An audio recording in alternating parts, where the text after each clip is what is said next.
Doctors are making money. There's a vested interest in keeping the patient alive. You all are making money out of the bills. Dr. Shetty. I think we are drifting in the wrong direction.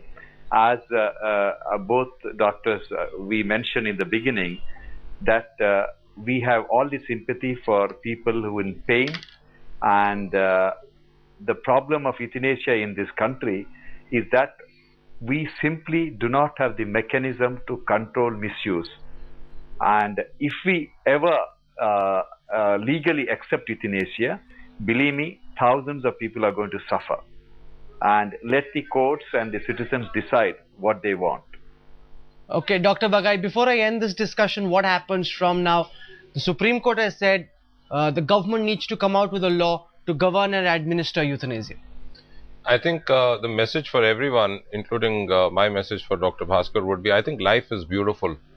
Life is not quantified, it is not compartmentalized, and what is dignified, to what extent, for how long, and when we intervene.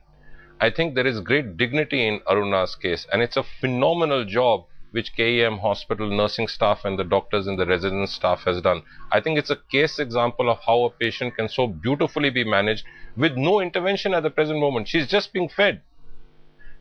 The second point I would like to make is we will have an enormous problem on our hand to monitor this at an implementation level.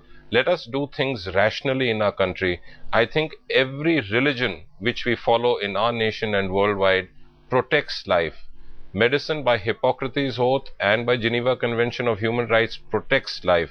I think let us take every step possible that medical science can advance further and further, so that we can actually make these sort of patients, unfortunately, if it ever occurs again, recover in today's time. Okay. You had your say, Dr. Shetty has said. Dr. Bhaskar wants to finish. Go on, sir. If you look at the chart which is there in front of a camera, it will show you that Dignitas, which is one of the biggest organizations that advocates active euthanasia, you will see that in spite of the whole world flocking to Switzerland in cases of where they want euthanasia, the numbers have actually declined, they don't increase. If your administration is right, if your policies are right, and your vision is right, then you actually benefit from euthanasia. You don't cause a panic. What everyone's talking about is panic. And as far as dignity is concerned, please remember Vinoba Bhave also died by voluntary euthanasia. If Vinoba Bhave was wrong, then everyone is wrong. I think if Mahatma Gandhi was wrong, then everyone is wrong. I think Mahatma Gandhi was a great soul, but I think Switzerland is a great place to visit for a holiday, not to go to die. This is a deeply divisive issue. We leave it to our viewers to decide where they stand. The complex intricacies of socio-medical, legal implications.